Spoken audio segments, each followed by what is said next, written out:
Okay, naintindihan yung aurat ng lalaki, di ba? Ang aurat natin saan? Pusod at saka? Tuhod. Ano naman ang aurat ng babae? Ang aurat ng babae sa kapwa niya babae, pareho tayo. Ang aurat ng babae sa kapwa niya babae? Tuhod at pusod lang. Ibig sabihin ng kanilang bibi, sa pagitan nila, bahala sila dyan. May aurat ang babae sa kapwa niya? Babae. Pero sabi ng ating mga ulama, pinakamayanan sa babae, ito ay sa kapatid niyang babae na hindi magkukwento ba? Kasi kung makakasama ni sister, mga babae din na tismusa, marites, malalaman mo bro. Anong natsura?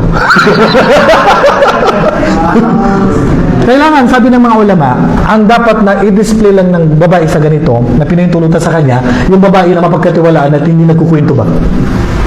Lalo na pag non-Muslim. Kaya sabi na, pero wala namang matibay na dalil. Pag-iwas na lang ba? Kahit pinahintulutan, pag-iwas na lang. Lalo na pag non-Muslim yung kasama mo. Kaya pag naliligo ang mga babae, pwedeng makita ng kapwa nila babae sa baba ng tuhod niya hanggang sa taas ng pusod. Hindi yun aurat sa kanila. Naintindihan. Pero, ano naman yung aurat sa atin at sa babae? Ang aurat natin, mananatili na hanggang dyan pa rin. Pero sa kanila, hindi ganun. Okay. Ang aurat ng babae sa atin, nagkaroon ng opinion ng mga ulama. Ang pananaw ng karamihan sa ulama na pwede lang natin makita sa babae, ang kanilang mukha. Ito ang pananaw ng karamihan sa ulama, ang pwede lang natin makita sa katawan ng babae ay mukha, palad ng kanyang kamay. Sabi ng Allah, wala yubdina zinatahunna illa ma dhahara minha.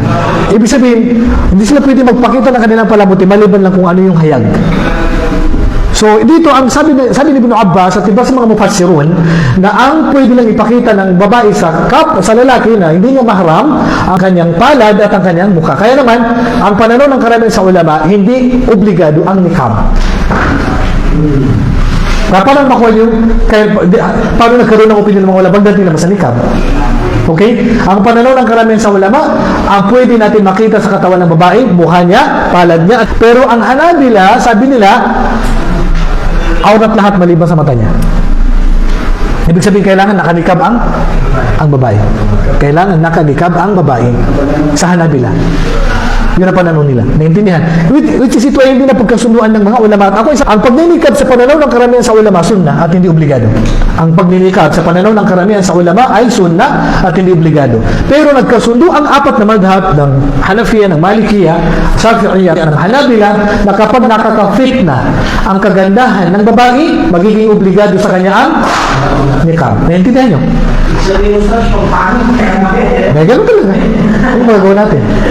Pag hindi maganda, hindi sila obligan mag-nikab. Doon man na may pangit at may maganda. Kasi sinabi ng propeta sa hadis, pag mag-asawa ka, piliin mo maganda. Ibig sabihin may maganda, may huwag nyo nang banggitin masyado.